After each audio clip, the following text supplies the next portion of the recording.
What is good, everybody? My name is Juliana Page, and I am a professional life coach and author and a speaker. And if you're new around here, you can follow me at Miss Juliana Page, at Miss Juliana Page over on IG, or you can visit julianapage.com to learn more.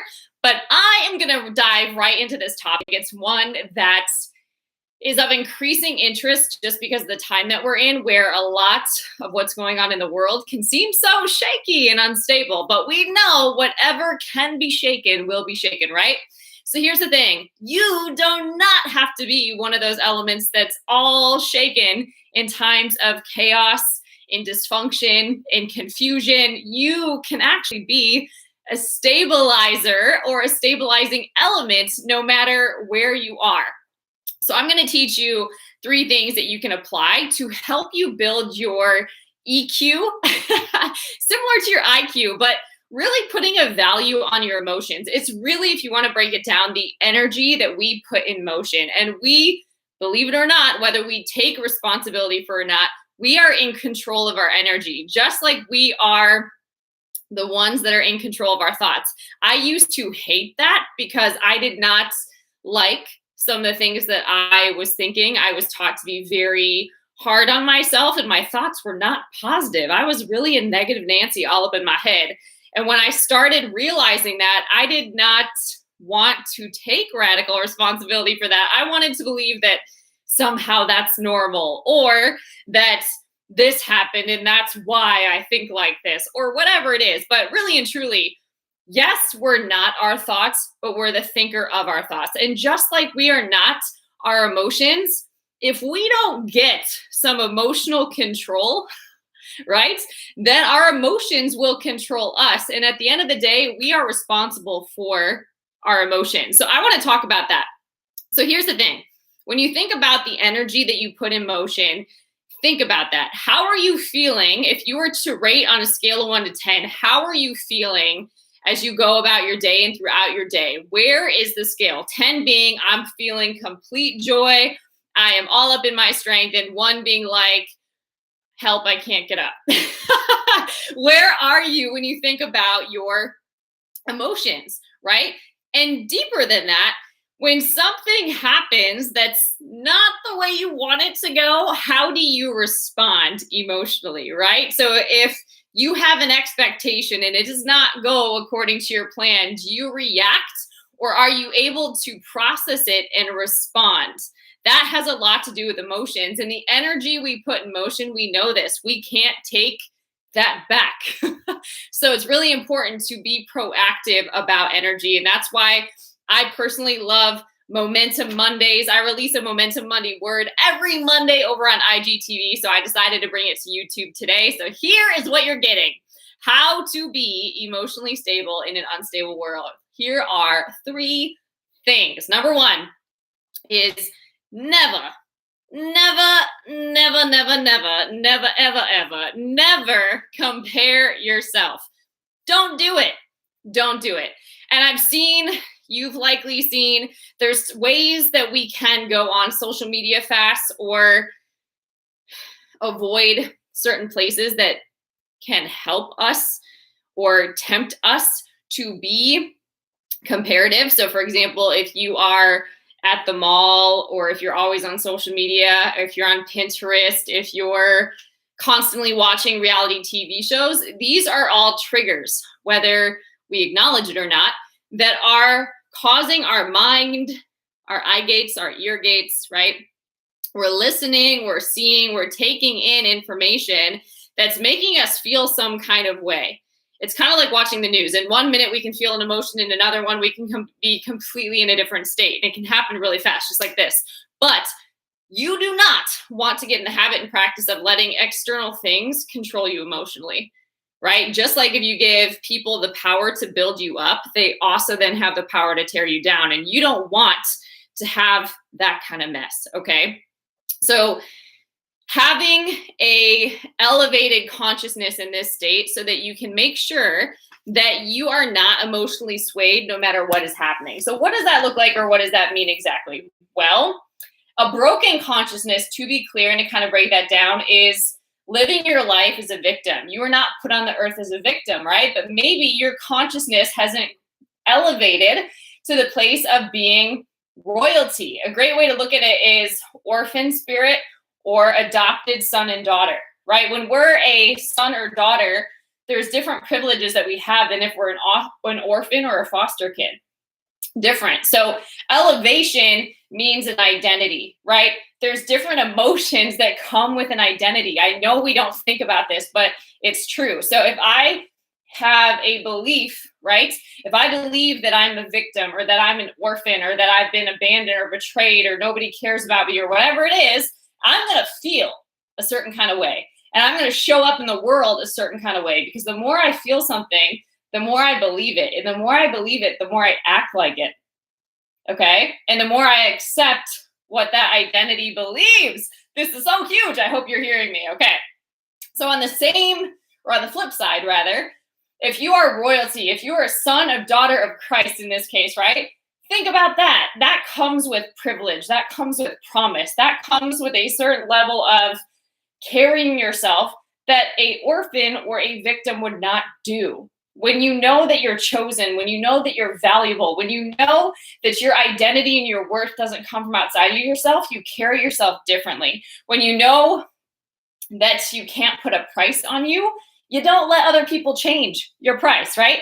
So the point is having a firm identity, right? Or that consciousness that supports that identity will help you stay stable. That's a huge thing. And when you know who you are, then you likely won't want to compare, because you know that nobody can do you like you do you. And you can't do that person like that person is doing that person. You're not anointed to be that person. You don't have the life experience of that person. You don't know what they've been through to be where they are. So you can only be where you are. So the idea with this one is there's certain things, just to make it clear, that whether it's upbringing, whether it's relationships that have failed, whether it's different situations where we've encountered trauma, perhaps, that can diminish our sense of identity and our self-worth and our self-esteem. But the key is that that's happened, then it's still at the end of the day, I know it doesn't feel good, but the work of doing this growth and becoming emotionally stable will prevent future pain. And it will also help you create a different legacy. So it's worth doing that. But in order to live into this full potential, you really, really can't be focusing and comparing yourself to other people, because when you focus on other people, you can't create authentically, right? And then you get distracted by things that shouldn't have been in your consciousness in the first place. So hopefully that's helpful, but you never want to get in the habit and practice of looking outside yourself to develop your morals, your standards, your values. You don't. Just because somebody else drives that car, lives in that house, has that man, has that girl, whatever, that can ultimately diminish your self-worth, your self-esteem, your sense of self, and really prevent you from tapping into these untapped resources within yourself, okay? So that's number one. Never compare yourself. Number two is do not complain. Don't complain, please. I mean, you have probably been the friend, and you might not like being the friend, and hopefully you've set your boundaries so you aren't that friend that is always being vented to. You're the one that people can come to because you're so trustworthy and you're a really great listener. Well, I don't know about you, but I don't have a high tolerance for complaining and negative energy. I just don't. Because when you are here on purpose for a purpose, you really need to use all of your strength and energy for that. And if you are constantly getting pulled off the path by complaining and negativity and excuses and things that really are not productive, because usually somebody that's complaining doesn't want to take responsibility for what's happening, whether it's a situation that they helped create or not. Usually if you are in complain mode, you do not want to surrender, pray, humble yourself, and be a solution. You want to complain, you want to vent, and you want that attention because to some degree, you're used to that. To some degree, that fills you in some kind of way. I don't like it. I don't have tolerance for it. And you train people how to teach you, right? And what they can come to you for. So that was free. But don't complain. And the reason why I am encouraging this is that your situation could always be so much worse. Honestly, it could be. So if you are mourning the loss of a dysfunctional relationship, you could have been, if you're a female, you could have been pregnant by this dysfunctional connection and have, let's say, 3 babies and be a single mom now, not only trying to overcome the breakup, but now having to take care of 3 kiddos on your own. That's worse than just having to release a relationship and get over it. Or you may have to find a new position at work, but that could be so, like, the situation could be so much worse in the sense of that you would have never left that job and it would have just been beating you down and diminishing who you are and taking away from the bigger thing that you're stepping into now, or the wonderful opportunity that's in front of you. Or you might not have ever wanted to move across the country, right? And you left so much behind, right? But you were able to move across the country and there's something so beautiful ahead of you, right? And you're getting exposed to more than somebody else would. These are just examples. It's not creatively flowing right now, but you get the idea. It could always be so much worse. And we never know what's going to happen in life, right? We just don't know. And we live like everything's promised and we're entitled a lot of the time. So don't complain.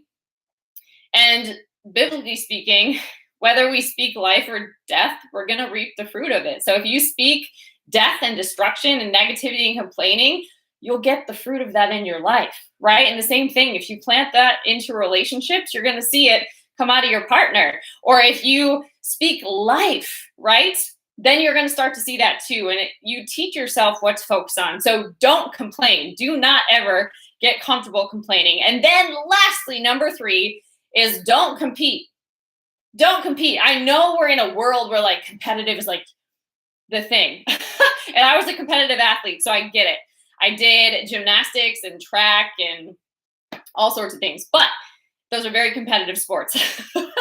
But the thing is, you're not, even within those sports, you're not competing against other people. You're competing against yourself. You're competing against yourself. You are not in competition with anyone. It's, how do I love more today? How do I focus more today? How do I show up in my strength and my authority and my identity and my power today? How do I speak life today? How do I try something new today? How do I serve with greater passion and intensity and heart? How do I create something truly authentic and inspiring, right? You're competing against yourself. And what you can do rather than compete is celebrate. Celebrate what's happening there. Celebrate it. The more you celebrate, the more energy you're actually stirring up that's productive energy. So think about these 3 things when you think about emotional stability.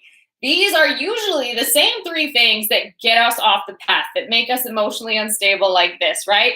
That usually trip us out or freak us out and get us into crazy fits sometimes. So when you're comparing yourself to others, that immediately means that you're not grateful for who you are, for what you have, and for where you are in life.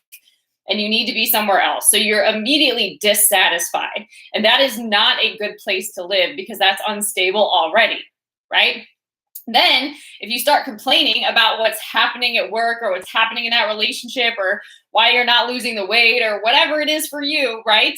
If you start complaining, then you're teaching yourself that that's what you do when things don't go your way, and you create more instability in your life and insecurity and low self-esteem, and you diminish your self-worth and your identity. And then if you compete with other people, you'll never win because you can never be somebody else. And you weren't given that person's life. You were given your life and your potential to steward well and to live to the full. So I hope these give you some real perspective to get your energy in check, that energy that you're putting in motion, and start practicing the energy that you do want to experience majority of the time. You actually don't have to vacation across the country to experience the vacation. You actually don't have to have that relationship you think you need to experience what that would feel like. You can practice the feeling of it now and become that person, or get ready for that trip. And as you do those things, it is like manifesting a promise or stewarding a prophetic word. It's closing the faith gap, and soon enough, it will be so. So you practice what you want to experience, really. And I hope that you will start practicing cultivating and managing your energy and stewarding that well, because that has a bigger impact than what you can think or imagine. Really remember that people remember how you made them feel, not what you did, how you made them feel. So how are you making yourself feel? You do have control over this. So I encourage you, get your emotions in check, become a stabilizing element, use your influence well, and start practicing these and see if that doesn't help you keep an emotional balance as you navigate any interesting, unstable time or circumstance. All right, guys.